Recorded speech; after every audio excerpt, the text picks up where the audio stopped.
ఒక అమ్మాయి ఉంది. తను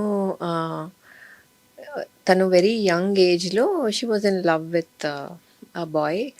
అండ్ పేరెంట్స్‌కి చెప్పి ఒప్పించి పెళ్లి చేసుకుందాం అనే టైంలో ఆ అమ్మాయి ఆ అబ్బాయికి యాక్సిడెంట్ అయింది.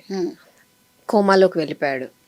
కోమాలోకి వెళ్ళిపోయి వస్తాడో రాడో తెలీదు. ఆ అబ్బాయి వాళ్ళ ఫాదరు సరే రికవర్ అయ్యాడు. ఇంటికి తీసుకెళ్ళి పెట్టుకున్న తర్వాత కూడా that girl did not give up. ఆ అమ్మాయి వాళ్ళ పేరెంట్స్ అందరూ డిస్కరేజ్ చేశారు. ఇప్పుడు నీకేం లైఫ్ ఉంటుంది, వాడు వెనక ఇంకా తిరుగుతున్నావు అని చెప్పి.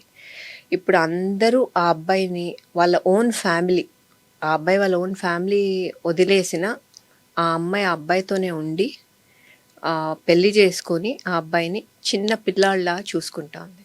షీ హ్యాస్ అ జాబ్, తనకి సపోర్ట్ తన సిస్టర్, అంతే. వాళ్ళ హస్బెండ్ని ఈ ఈ కాలము జస్ట్ చిన్న ప్రాబ్లమును నాకు ఇది తీసుకురాలేదు అంటే తీసుకెళ్ళి డైవర్స్ తీసుకుంటున్నారు. అలాంటి దీంట్లో I really love the way she is taking care of her. Committed గా కమిటెడ్గా ఉంది. That is true love.